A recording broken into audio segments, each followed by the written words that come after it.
It's day 16 of the government shutdown. Once again, Senate Democrats voted for a 10th time to keep federal offices closed as hundreds of thousands of government workers aren't getting paid. Meanwhile, over 4 million people could lose their Obamacare subsidies by the end of the year, and millions more will see their premiums skyrocket if Congress doesn't act.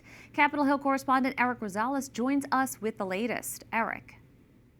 Good evening, Veronica. People across the country are getting sticker shock as they open their mail seeing the new Obamacare premiums for next year. As we mentioned, the government subsidies end January 1st, and Democrats are clamoring for Republicans to work with them. But House Speaker Mike Johnson says getting that done by the end of the year is not going to happen due to its complexity.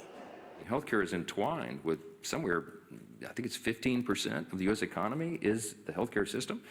And you can't just rip it out at the roots and start over it. It's a very, very complicated series of measures and steps that you have to take to fix it. One of those fixes, Republican Senator Josh Hawley wants is to close the loopholes of Obamacare, allowing taxpayer dollars to fund abortions and transgender surgeries for minors. Health plans on the exchange cannot fund transgender procedures for minors, and they cannot fund abortions. And, you know, the ACA was not supposed to ever cover abortions, elective abortions, but the insurance companies have found loophole after loophole. I asked Democrat Senator Richard Blumenthal about this. Federal funds can't be used for abortion. All of these myths and misconceptions and misinformation are part of a Republican strategy to discourage the ACA healthcare tax credit.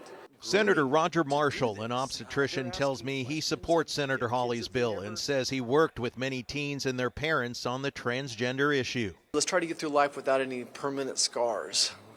Sexually transmitted diseases, pregnancies, those types of things, let alone a life-changing surgery that they can never reverse. Democrats say the shutdown won't end until Republicans work with them on an agreement.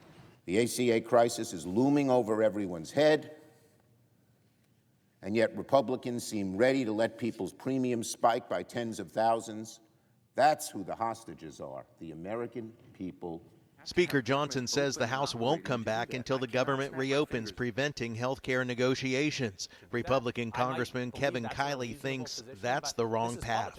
Sometimes, you have to work with people who you believe are acting unreasonably in order to do the right thing for the country. And so that's why I think it's absolutely the wrong decision to have the House of Representatives not even here right now.